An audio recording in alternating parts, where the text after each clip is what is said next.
and gentlemen, thank you for coming. The European Network Election Monitoring Organization's Election Observation Mission to Moldova for the presidential elections of 30 October is sharing today with you the statement of preliminary findings and conclusions for the pre-electoral process and for the election day. Numele meu este Dritin Taua și din numele Rețelei de Observare, Rețelei Organizațiilor Europene de Observare a Alegerilor, aș vrea să vă prezint astăzi raportul preliminar referitor la perioada preelectorală și alegerile din 30 octombrie 2016. On my left is Mr. Peter Novotny, head of the mission. He is going to present part of the preliminary conclusions of the mission.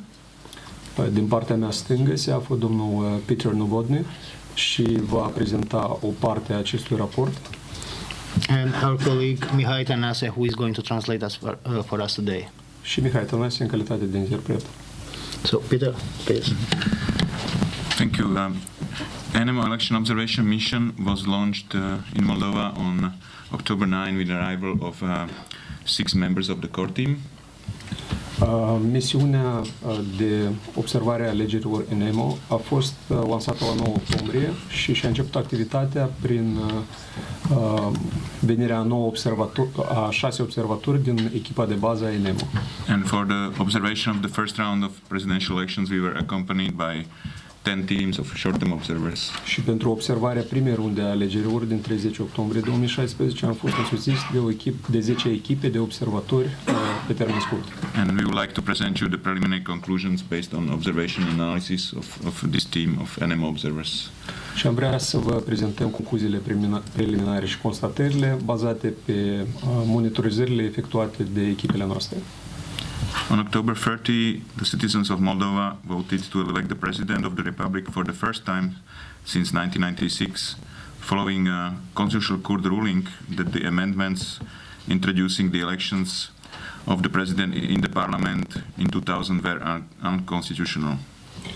La data de 30 octombrie, cetățenii Republicii Moldova au votat pentru alegerea președintelui țării pentru prima dată din 1996. Alegerile au avut loc într-un context politic caracterizat la general prin lipsa de încredere față de instituțiile politice. These elections took place in an overall political context characterized by lack of trust in the institutions and political establishment. However, Moldovan citizens headed for the polls on Sunday to elect among 9 candidates, making a turnout of over 49% and showing their willingness to participate in the political process of their country. Cu toate acestea, cetățenii Republicii Moldova s-au prezentat duminică la urnele de vot pentru a alege între 9 candidați, marcând astfel o prezență de peste 49% și arătând în asemenea mod dorința de a participa în viața politică a țării. The legal framework generally provides a sound legal basis for the conduct of democratic presidential elections in Moldova. The amendments to the electoral code regulating the presidential elections were adopted just over 3 months prior to elections. Cadrul legal prevede în general o bază juridică solidă pentru desfășurarea alegerilor prezidențiale în mod democratic. Totuși, modificările aduse codului electoral care reglementează alegerile prezidențiale au fost adoptate doar cu peste 3 luni înainte de aceste alegeri. Moreover, in order to comply with the election calendar, the CEC adopted supplementary rules close to the deadlines, which sometimes created unnecessary uncertainty and confusion. Mai mult ca atât, pentru a se conforma calendarului electoral, Comisia Electorală Centrală a adoptat norme suplimentare în apropierea scrutinului electoral, ceea ce a creat incertitudine și confuzie inutilă. The election process was administered in transparent and open manner. The majority of members of district electoral councils and precinct electoral bureaus were professionally trained prior to the elections by the Central Election Commission-based training center. Procesul electoral a fost administrat într-un mod transparent și deschis. Majoritatea membrilor comisiilor electorale de circumscripție și ale birourilor electorale, ale secțiilor de votare, au fost instruiți profesional înainte de alegeri, prin intermediul Centrului de Formare al Comisiei Electorale Centrale. At the same time, in some of the commissions, ENEMO observers noted that members had difficulties to to understanding the legislation, which sometimes led to misinterpretation of the electoral code provisions. În același timp, în unele dintre comisiile electorale, observatorii ENEMO au atras atenția asupra faptului că unii dintre membrii au întâmpinat dificultăți la înțelegerea legislației electorale, ceea ce în anumite cazuri a condus la interpretarea greșită a prevederilor codului electoral. The Central Election Commission made noticeable efforts in implementation of wide voter education campaign by running advertising materials on TV and radio in both state language and other languages. And on election day, the Central Election Commission was open for observation and provided timely information about the turnout. Comisia Electorală Centrală a depus eforturi clare privind implementarea unei campanii de educare a alegătorilor prin difuzarea materialelor publicitare la televizor și radio, atât în limba de stat cât și în alte limbi. The voters were presented with a wide choice of candidates.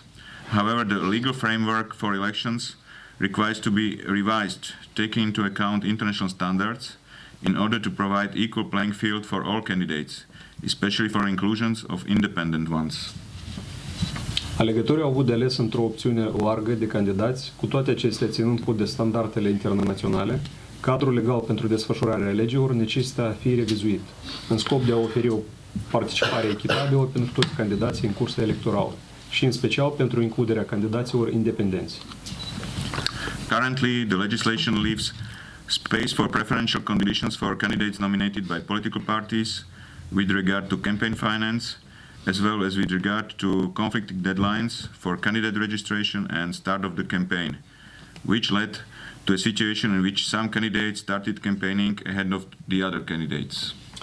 La momentul de față, legislația electorală lasă loc unor condiții preferențiale candidaților nominalizați de partidele politice. În ceea ce privește finanțarea campaniei, precum și în ceea ce privește termenele contradictorii de înregistrare a candidaților și începerea campaniei propriu-zise. Acestea au dus la situații în care unii candidați și-au început campania electorală înaintea celorlalți.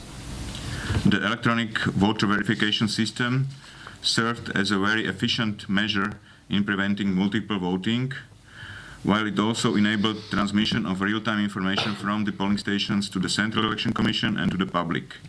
In some polling stations, ENEMO observers noticed technical problems in its functioning, problems that were promptly resolved and did not affect the voting process. Sistemul electronic de verificare a alegătorilor s-a arătat a fi drept o măsură eficientă în prevenirea votului multiplu. În același timp, acesta a permis transmiterea informațiilor în timp real de la secțiile de votare către Comisia Electorală Centrală și către populație. În unele secții de votare, observatorii ENEMO au tras atenția asupra unor probleme tehnice în funcționarea sistemului. Problemele care au fost rezolvate prompt și care nu au afectat în mod semnificativ procesul de votare. I'd like to give floor back to Prezentarea. Thank you, Peter. So, substantial legal requirements for the campaign finance were introduced in 2015. However, the electoral code still lacks clarity or regulation on various aspects of the candidate campaign finance. În 2015 au fost introduse cerințe normative substanțiale față de finanțarea campaniei electorale. Cu toate acestea, codul electoral încă nu este clar în reglementările sale cu privire la diversele aspecte ale finanțării campaniei candidaților. The Central Election Commission has applied the sanctions for campaign violations inconsistently, and these decisions lack sufficient legal reasoning on imposing one or the other sanctions. In addition, the CC had not sufficient funds and human resources to verify the campaign finance properly. Comisia Electorală Centrală a aplicat sancțiunile pentru încălcările comise în campanie într-un mod inconsistent, iar deciziile sale nu prezentau suficiente raționamente juridice cu privire la impunerea unei sau alte sancțiuni. Suplimentar, Comisia Electorală Centrală nu a dispus de fonduri suficiente și resursele umane necesare pentru a verifica în mod corespunzător finanțarea campaniei de către candidați. The complaints and appeals were adjudicated in timely manner and within the legal deadlines. The CC considered complaints in an open manner and following procedures. However, decisions on complaints were not taken by unanimous vote, thus highlighting the CC members' political sympathies. Plângerile și căile de atac au fost examinate în timp util și în cadrul termenelor legale. Comisia Electorală Centrală a examinat plângerile care au fost depuse într-un mod deschis și respectând procedurile prevăzute pentru acestea. Cu toate acestea, deciziile luate nu au fost adoptate prin unanimitate de voturi, astfel fiind subliniate simpatiile politice ale membrilor cehi. Moldova media suffers from strong partisanship, polarization, and lack of autonomy from political and business interests, as well as high concentration of ownership, which threatens pluralism. Sursele media din Republica Moldova suferă de partizanat puternic, polarizare, cât și de lipsă de autonomie față de interesul politic și de afaceri, precum și din cauza concentrației ridicate de proprietatea surselor media în mâinile unui singur grup, fapt care amenință în mod continuu pluralismul de opinie. The conduct of audiovisual media is monitored and regulated, but print media and the internet are not. La fel, conduita mass media audiovizuală este monitorizată și reglementată în timp ce presa scrisă și cea de internet nu sunt. Some broadcasters were sanctioned for unbalanced coverage of the electoral campaign, but both monitoring modalities and sanctioning mechanisms are not effective and fail to ensure balanced and impartial coverage of the electoral campaign. În acest sens, unele televiziuni au fost sancționate pentru difuzarea dezechilibrată a informațiilor, însă ambele modalități, cea de monitorizare cât și cea de sancționare, nu sunt efective și nu reușesc să asigure o acoperire imparțială și echilibrată a campaniei electorale. The Central Election Commission of Moldova has accredited a large number of domestic and international observers for the presidential elections of 2016. Comisia Electorală Centrală a acreditat în acest sens un număr mare de observatori naționali și internaționali.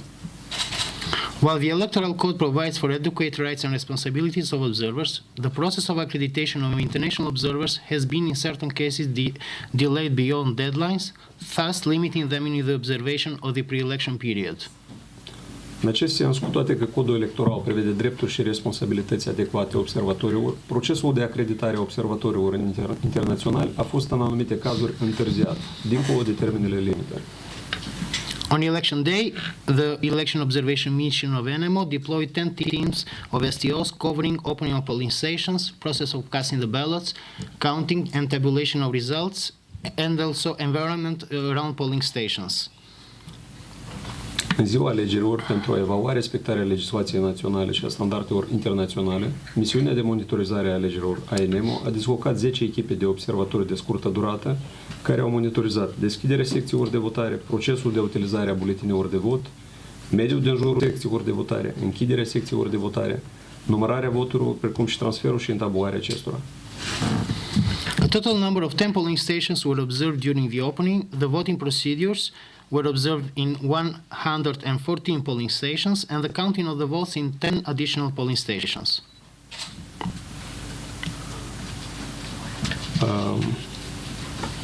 Astfel, având la bază aceste rapoarte, au putut fi delimitate anumite informații. Based on the reports and information received from the observers deployed countrywide on election day, the preliminary assessment of ENEMO is that the polling on 30 October 2016 was conducted orderly and in a transparent manner. Astfel, având la bază aceste rapoarte, în ziua alegerilor în diferite regiuni ale țării, a fost evaluat că procesul de votare din 30 octombrie 2016 a avut loc într-un mod transparent și ordonat, în general în conformitate cu standardele internaționale.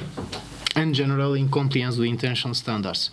Procedural irregularities observed in limited scope or isolated instances did not have negative impact on the election process, as they resulted from lack of clear instructions or negligent attitude of the members of the pressing electoral bureaus. Astfel s-a constatat că neregulile procedurale observate în cazurile izolate nu au avut un impact negativ asupra procesului electoral, așa cum acestea au avut loc din lipsa unor instrucțiuni clare sau din cauza unei atitudini neglijente a membrilor birourilor electorale ale secțiilor de votare. Okay, these were the preliminary conclusions of ENEMO. The press release is there and some copies of the report in English are ready. The state language version of the report will be ready this afternoon. We'll be happy to take your questions now. Acestea au fost concluziile preliminare ale raportului. Câteva copii ale raportului în limba engleză sunt prezentate. Mai jos, raportul în limba română va fi uploadat astăzi pe site-ul Misiunii ENEMO și dacă aveți careva întrebări, vă rugăm să le adresați. monitoriza și al doilea scrutin? Will you monitor the second scrutin, the second part of the elections? Yes, the mission stays. We are observing also the post-election development, the complaints and appeals, and also the second round of voting. Da, cu siguranță misiunea va rămâne să monitorizeze la fel și perioada de după alegeri, plângerile și contestațiile și întreg procesul din turul 2. Și numărul de observatori va fi ca și în cazul primului? The number of the observers that will stay the same number as in the first round. We still don't know. We will inform, but we hope that we will be able to observe the second round with the same amount of observers. Încă nu este clar care va fi numărul, dar sperăm să rămânem în aceeași componență. But the core team, The core team stays here. Of course, we are covering the election day and the period up to and after the election, after also the second round. Echipa de bază oricum rămâne până la finalul procesului și va monitoriza inclusiv perioada post-electorală. Am spus care au fost cele mai grave pe care, pentru că v-ați referit așa mai general, probleme tehnice, dar care ar fi cele mai grave abate pe care le-ați detectat în cadrul monitorizării? Which were the highest violations that you've seen within the election process until now? On election day, it was mostly procedural irregularities, which we are mentioning were mostly like isolated cases, or there was a lack of procedural training and instructions for election commissions. For instance, sealing of the ballot boxes. Some of them were not properly sealed, or some of the boxes were unsealed and were inside the room. So we're also focusing on accessibility of polling stations for people with persons with disabilities, and in all polling stations this was provided, and even in cases when it was provided, it was not so user-friendly as we expected it. So we hope to focus also on this issue for second round. După cum s-a menționat și mai devreme, încălcările țineau mai mult de cazuri concrete și printre acestea ar fi lipsa de acces la secțiile de votare pentru persoanele cu dizabilități. Spre exemplu, nu erau rampele de acces prezente și la fel ca și altă asistență nu era oferită. De asemenea, cutiile pentru buletinele de vot nu au fost sigilate în anumite cazuri și aceste de multe ori erau deținute pe prevaz sau pe podea necorespunzător regulamentului și instrucțiunilor CEC. So sometimes the security of vote was not respected because of the layout of the polling station and the secrecy of the vote, and but these were isolated cases and were more because of the negligence, not intentional cases. Totodată ar fi de spus că de multe ori și secretul votului nu era respectat, așa cum nu au fost amenajate cabinele de vot corespunzător. Însă, după cum și s-a menționat, acestea sunt doar cazuri concrete și țin mai mult de neglijență și nu este vorba despre o fraudare intenționată. Dar din partea concurențelor electorale ați observat careva abateri, gen agitație electorală sau afișe electorale în preajma secțiilor de votare? Have you seen any violations out of the candidates, as for example, advertising on the day of the campaign,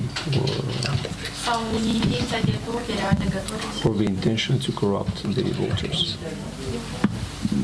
No, there were just minor issues with the campaign posters, like near the polling stations, but these were really isolated cases, and we haven't observed any attempts to influence the voters' choice by the candidates. Dintre cele observate de observatorii ENEMO, nu au fost văzute încălcări foarte grave. Aceste încălcări țin de deținerea unui post electoral într-o distanță mai mică de 100 de metri de la secția de vot, ceea ce tot reprezintă o încălcare, însă nu putem spune că este o încălcare foarte mare. Nu vorbim aici despre intenția de corupere a legăturilor. If I can add to this, Mr. Novotny was referring to election day. Well, if someone was present in our launching press conference, if you read the report, the mission of ENEMO did not have long-term observers. This is a small-scale mission. Aici ar fi de concretizat că domnul Novotny s-a referit doar la ziua alegerilor și este important de spus că misiunea nu a avut observatori pe termen lung. The focus of our work here is only the core team based in Chișinău, and the focus of our work has been conduct of election administration, especially the Central Election Commission, handling of complaints and appeals, so both at the election administration and at the courts, and the overall political campaign. Deci echipa de bază a misiunii s-a focusat mai mult pe desfășurarea alegerilor de către și monitorizarea pe timpul zilei alegerilor de către CEC și la fel plângerile și contestațiile care au fost depuse. Thus, the mission cannot comment on the electoral campaign because we did not have long-term observers on the field to properly monitor what happened with the electoral campaign. Din nou, din cauza că nu am avut observatori pe termen lung, noi nu am putut să efectuăm o analiză mai amplă referitor la încălcări mai grave care au putut avea loc în timpul campaniei în ziua alegerilor. And that's why the previous comment was referring only to election day, on which we had 10 teams or short-term observers on the field, as we said previously. Din acest considerent punctez că ceea ce s-a spus mai devreme se referă, toată informația se referă doar la ziua alegerilor, dată de 30 octombrie. Any more questions? Mai sunt întrebări? Well, thank you very much then. Mulțumim, vă dorim o zi bună. And hopefully we'll see you again after the second round for our statement for preliminary findings and conclusions for the second round of elections. Sperăm să vă revedem la a doua rundă a campaniei, când vom veni cu noi informații referitor la rapoartele noastre. Thank you. Mă scuzați, veți avea un raport final? Cu siguranță. Ne spuneți și data viită? We have a final report when it will be drafted. For this round is a preliminary statement. Then after the second round, we will have another preliminary statement after the second round, and the final report is usually done 1 or 2 months after, because we have to also observe the post-election development, complaints and appeals, and also including the recommendations for the future, how to improve the electoral process.